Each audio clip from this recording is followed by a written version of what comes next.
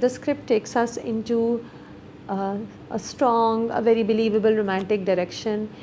It's a fun watch, it's a light-hearted watch. It's so good to have some light-hearted dramas on TV, and I hope it's believable. I have faith in this writer, in this director, and in these actors.